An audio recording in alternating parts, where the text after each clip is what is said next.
Fal farqu baina syarti war rukan anna syarta qabla al-ibadati war rukan dakhiluha. Ya, bahwa perbedaan antara syarat dengan rukun, syarat itu adalah sebelum ibadah dan rukun itu di dalam ibadah tersebut. Ya, jadi syarat dan rukun itu adalah istilah yang kita harus ingat, itu tidak hanya istilah untuk masalah salat saja, akan tetapi ya masalah-masalah ibadah yang lain. Sehingga ini penting, ini harus kita ingat perbedaan antara syarat dan rukun, karena ini akan terus berulang, ya, terus berulang, bahkan perkara muamalat ada syarat, ada rukun dan seterusnya. Sehingga di sini disebutkan syarat itu adalah sebelum ibadah, sedangkan rukun di dalam ibadah. Seperti misalkan sholat, ya, syaratnya adalah taharah, maka dilaksanakan sebelum sholat, sedangkan rukun sholat, contohnya misalkan membaca surat Al-Fatihah itu di dalam sholat. Perbedaan lain yang disebutkan oleh para ulama bahwa syarat itu ya bukan merupakan bagian dari ibadah tersebut, sedangkan rukun adalah bagian dari ibadah tersebut, yakni sesuatu yang mendefinisikan ibadah tersebut, sesuatu yang membentuk ibadah tersebut.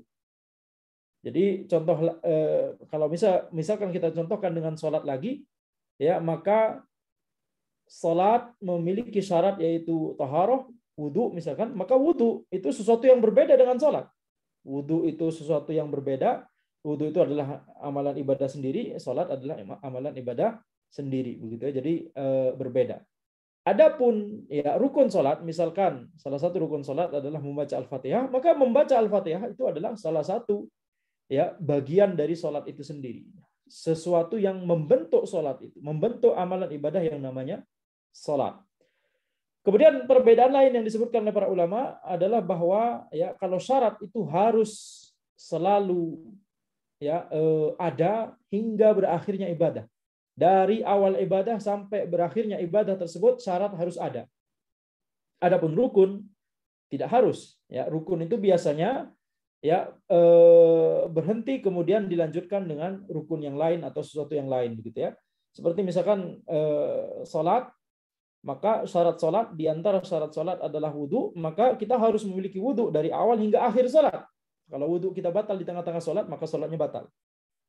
Tapi kalau rukun, misalkan salah satu rukun sholat adalah membaca Al-Fatihah, maka ya kita membaca Al-Fatihah ketika sholat, kemudian setelah membaca Al-Fatihah selesai, maka ya berganti dengan amalan yang lain atau perbuatan yang lain, seperti misalkan membaca surat pendek, atau kemudian kita menuju ke gerakan ruku'.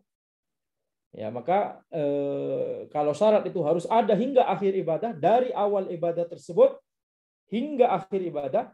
Kalau rukun, maka dia silih berganti. Ya, rukun itu kita lakukan, kita awali, kemudian selesai, kita ganti dengan amalan-amalan berikutnya di dalam ibadah tersebut.